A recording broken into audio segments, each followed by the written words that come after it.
আসসালামু আলাইকুম প্রিয় দর্শক মন্ডলী, আপনারা সকলেই জানেন দীর্ঘ ৩টি বছর পর আমাদের নয়নের মণি আল্লামা মামুনুল হক সাহেব মুক্তি পেয়েছেন। তাই আমরা সকলেই বলি আলহামদুলিল্লাহ। আলহামদুলিল্লাহ। আর বিশেষ করে হুজুরের কাছে আজকে প্রশ্ন হলো আলেমদের মর্যাদা সম্পর্কে জানতে চাই।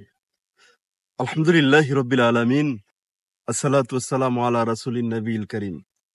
খুশির সংবাদ হলো আমাদের সকলের রাহবার আল্লামা মামুনুল হক সাহেব আজকে মুক্তি পেয়েছে, এই জন্য আলহামদুলিল্লাহ।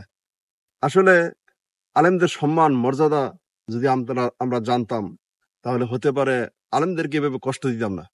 কারণ রাসূল করিম সাল্লাল্লাহু আলাইহি সাল্লাম বলেছেন, কুন আলিমান আও মুতাআল্লিমান আও মুস্তাদমিয়ান আও মুহিব্বান ওয়ালা কুন খামিসান।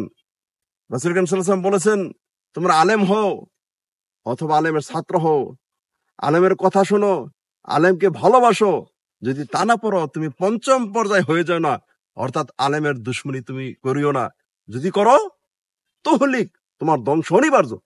অর্থাৎ আলেমের সাথে বেইমানি করে আলেমকে কষ্ট দিয়ে পৃথিবীতে কোনো নাস্তিক আর মুরতাদ দুনিয়াতে সঠিকভাবে বাঁচতে পারে নাই। আল্লাহ রাব্বুল আলামিন আজ নয় কাল তাকে শাস্তি অবশ্যই দিয়েছে। আসেন আমরা আলেমের মর্যাদা বুঝি, আলেমকে সম্মান করি। কারণ এই আলেমরা হচ্ছে ওয়ারাসাতুল আম্বিয়া। রাসূল করিম সাল্লাল্লাহু আলাইহি ওয়াসাল্লাম চলে গিয়েছেন, আলেমদের কাছে ইসলাম ধর্মটাকে রেখে গিয়েছেন।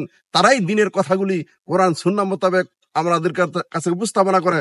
হতে পারে আমার মনস্পত নাও হতে পারে, আমাদেরকে তারা যে সঠিক পথের দিশা দেখাচ্ছে, এই জন্য তাদেরকে সম্মান দেখিয়ে তাদের কথাগুলি মেনে তাদের কথাগুলি সম্মান করে আমরা যেন এই দুনিয়া থেকে চলে যেতে পারি। আল্লাহ রাব্বুল আলামিন সেই তৌফিক আমাদের সকলকে দান করুক। আসসালামু আলাইকুম ওয়া রাহমাতুল্লাহি ওয়া বারাকাতুহু।